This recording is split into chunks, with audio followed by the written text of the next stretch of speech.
காஞ்சிபுரத்தில் இன்று நடந்த டிவிக்கு கட்சி சார்ந்த விஜய் அவர்களோட மக்கள் சந்திப்பு ஒரு அரங்கத்தில் நடத்தியிருந்தாங்க. அதில் இளைஞர்கள் அதிகமாக இருந்ததை நான் பார்த்துருந்தேன். ரொம்ப அருமையாக பேசியிருந்தாரு. கிட்டத்தட்ட ஒரு 26 நிமிடங்களுக்கு விஜய் அவர்களோட பேச்சு இருந்துச்சு. அதில் டிஎம்கே ரிலேட்டடான நிறைய எதிர்ப்புகள் சொல்லியிருந்தாங்க. 2026 அவங்க வந்தால் என்னென்ன பண்ணுவாங்கன்னு சில நல்ல விஷயங்கள் சொல்லியிருந்தாங்க. ரொம்ப நல்லா இருந்துச்சு. அது மட்டும் இல்லாமல் டிஎம்கே கட்சி நடத்திய நிகழ்ச்சியை பற்றி விமர்சனங்கள் கொடுத்திருந்தாரு. ரொம்ப அருமையாக பேசியிருந்தார். வாழ்த்துக்கள். ஆனால் அதில் முக்கியமாக இந்த நிகழ்வில் அவர் விஜய் அவர்கள் பேசும்பொழுது எஸ்ஐஆர் பற்றி பேசியிருப்பாருன்னு நான் நினச்சேன். ஆனால் எஸ்ஐஆர் பற்றி விஜய் அவர்கள் பேசவே இல்லை. இன்கேஸ் இந்த மீட்டிங்கில் இந்த மக்கள் இந்த பொதுக்கூட்டத்தில் எஸ்ஐஆர் பற்றி பேசியிருந்தாருன்னா மிகப்பெரிய அளவில் ஒரு விஷயம் இருக்குது. அதிக அளவில் பேசப்பட்டிருக்கும். எல்லாருமே கண்டிப்பாக திரும்பி பார்த்துருப்பாங்க.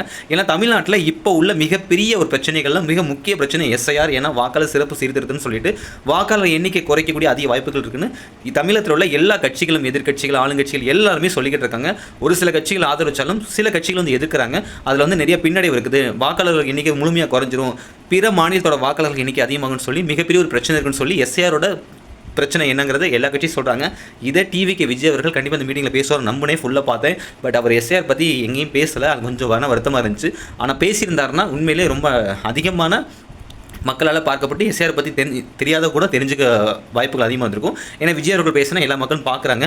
அதிகமான மீடியாக்கள் எடுத்து போடுறாங்க. டிவி டிபேட்டில் பேசப்படுது. ஸோ எஸ்ஆர் ரொம்ப முக்கியமான விஷயம். பட் ஆனால் விஜய் அவர்கள் அதை பேசல, கடந்து போயிட்டார். எனக்கு அதுதான் ஒரு வருத்தமாக இருந்துச்சு. மற்றபடி விஜய் அவர்கள் பேசுனது எல்லாமே நல்லா இருந்துச்சு. டிஎம்கே எதிர்ப்பு பற்றி எல்லாமே பேசியிருந்தார். 2026 அவங்க ஆட்சிக்கு வந்தால் என்னென்ன பண்ணுவோம்னு சில நல்ல விஷயங்கள் சொல்லியிருந்தாங்க. எனக்கு இது ஓரளவு ஓகே. ஆனால் பட் எஸ்ஆர் பற்றி பேசுங்கிறது உண்மையிலே ரொம்ப மன வருத்தம், ஒரு ஏமாற்றம் தான் இந்த டிவிக்கோட மக்கள் அரங்கம் சந்திப்பில். இந்த நிகழ்ச்சியை பற்றி நீங்கள் என்ன நிகழ்ச்சி கமெண்ட் பாக்ஸில் கமெண்ட் பண்ணுங்கள். என்னோட கருத்துக்களை ஏதாவது விமர்சனம் தான் தாராளமாக கமெண்ட் பாக்ஸில் கமெண்ட் பண்ணுங்கள். முக்கியமாக சேனலை சப்ஸ்கிரைப் பண்ணுங்கள். உங்களோட கருத்துக்கள் எதுவாக இருந்தாலும் பதிவு பண்ணுங்கள்.